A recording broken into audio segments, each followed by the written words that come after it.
Hey, it's Drybear. Today I'm going to walk you through the Sorcerous Sundry dungeons and secrets that you can find in this location.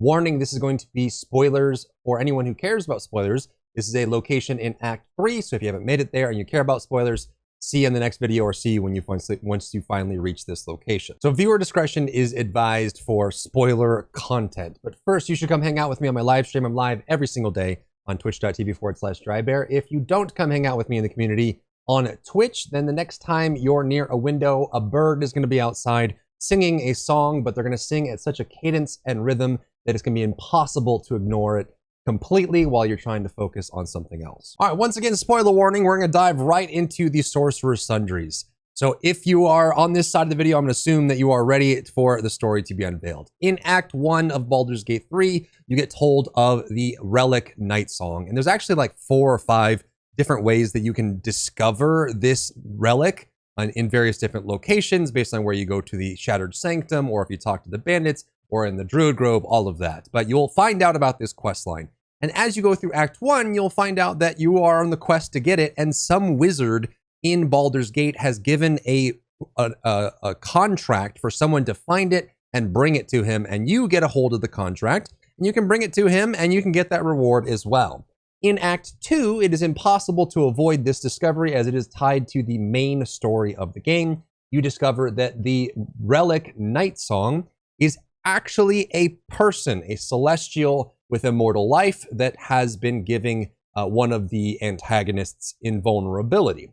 So when you go into Act 3, you then get the opportunity to go to Baldur's Gate, and in Baldur's Gate is going to be Sorcerous Sundries, which is a location for sorcery, magic, wizardry, things like that. And it's closely tied to Gale's storyline as a wizard. And so if you want to follow the Weave magic playthrough theming, or you want to get closer to Gale, or you want him as part of your party, I recommend going to Sorcerous Sundries. It looks just like this. It is in the lower city of Baldur's Gate. It's this big, massive building with the mosaic on top of it. And when you get close to it, there's going to be this animated armor out front, and you're going to walk in.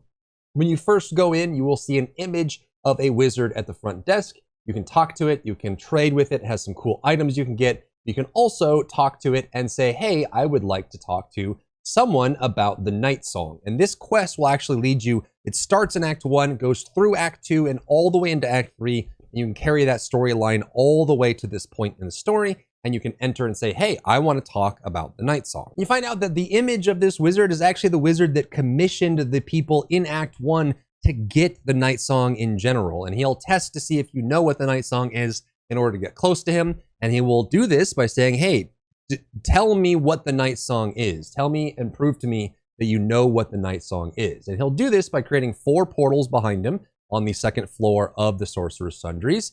Each one will have a plaque in front of it saying, hey, the Night Song is a bowl of spaghetti, or it's this, or it's an actual celestial being.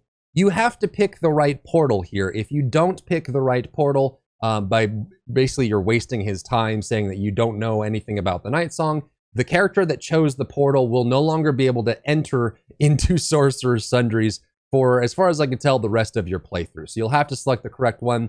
If you're wondering what it is, it's the far left one, the bluish looking portal that says that the Night Song is a celestial being, which of course is the correct answer. There's also 2 locked doors on either side of this selection that you can open with knock, or you can lockpick to get into. This will get you into the vault directly if you want to do that, down into the bottom part of the dungeon. And it does have some loot and some interesting reads in there as well. But you want to choose the Night Song as an immortal being, take the portal, go through, and it'll take you to the very top of Sorcerous Sundries, the sorcerer, the wizard's tower, and you'll meet the wizard that commissioned the request, the contract for Night Song, Lorroakan. Now, you'll be granted multiple choices here on how you want to handle this, and it can lead to different playthroughs on whether you want to be evil or good or neutral across the board. So there's plenty of different ways you can do that. I'm not going to go through all of them here because that's even more spoilers. I'll let you figure out what you want to do once you arrive.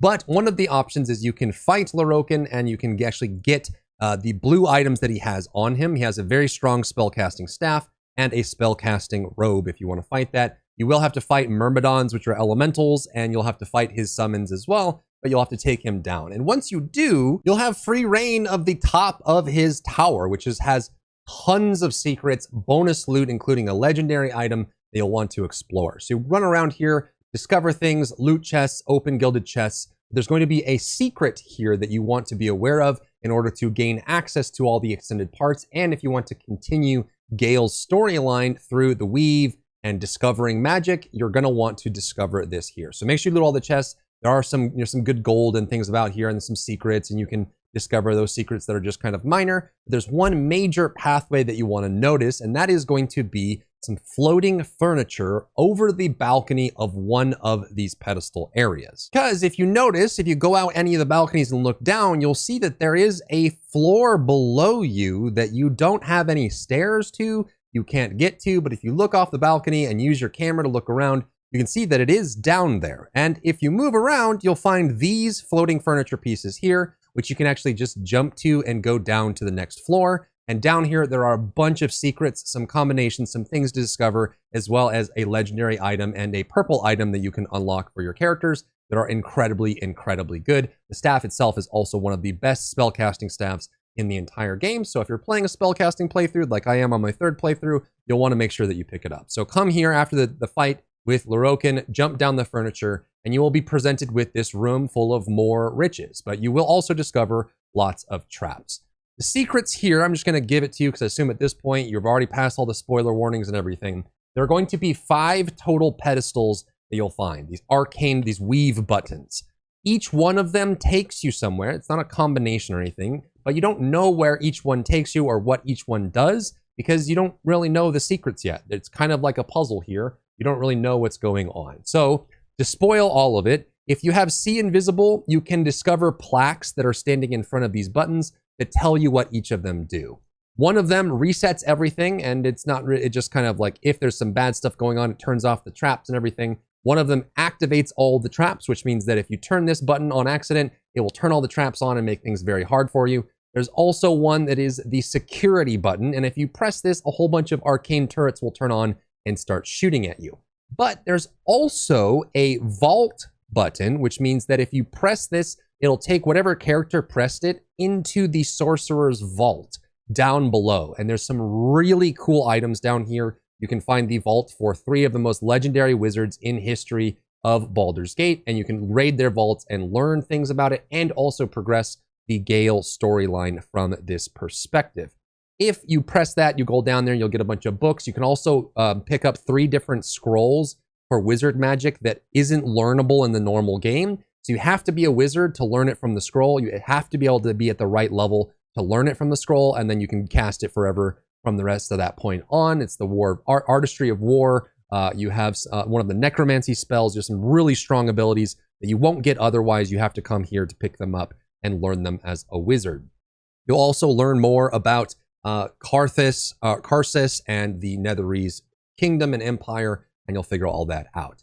There's also going to be a floor underneath this one, which you can find in the very middle of this area on this floor that you can't get down to. When you try to get down to it, you'll land on this invisible walkway that you can't get over. And down there, you can see there's 2 orbs that are protecting item pieces. There's going to be a button, an arcane button, a weave button that says below if you show the invis. And when you click on that, it'll take you down to the bottom level. And if you use See Invis, you'll find levers that you can activate. When you activate those levers, it'll drop the loot and it'll give you the spellcasting robe, the robe of weave, and also the legendary staff that is super strong and super worth getting. The Sorcerer's Vault looks like this. Is going to be the southeast button. And when you press it, you'll go down into the vault and you'll have tons of different things to explore here. The book that you spawn near is the one that gives you the artistry of war, and you can teach that to your wizard if you have the correct level for it. And then through this door, you'll find the 3 vaults of the 3 powerful wizards that you can loot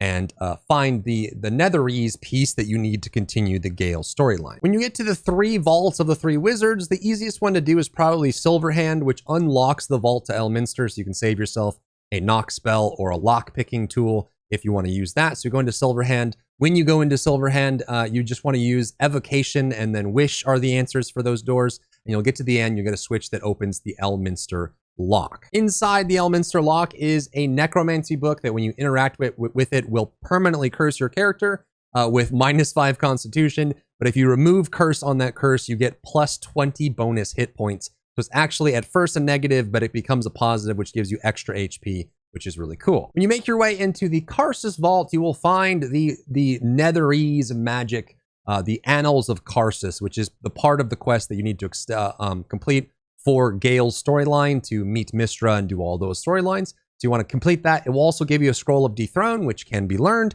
which means it gives you another necrotic, super powerful spell that you can use for wizarding. Again, a great place to go if you're playing a wizard or spellcaster to be able to pick that up, wizard specifically. And you want to read through all these and pick these up. But once you get the Annals of Karsus, that will extend the Gale storyline and give you new options for that quest line. When in Act 2, Gale says he wants to go to Sorcerous Sundries in order to get access to things. They have everything. This is where you're trying to go. You need to go up, talk to Lorroakan, go down below by jumping through the secrets with the floating tables, then go down below again into the vault, go all the way to Karsus's vault, pick up the Annals of Karsus, and once you do that, then you'll unlock the secret storyline for Gale where you get to continue your magic playthrough to get that done. So that's what I'll leave you with today. Hopefully no one made their way through that didn't want to find spoilers there. I'm trying to be very careful about spoilers on the channel, but for the people that do get stuck here in this tower and they want to know what's available, they want to know how to get through it, hopefully this has helped you in that process as well. If you found value in the video, leave a like down below, leave a comment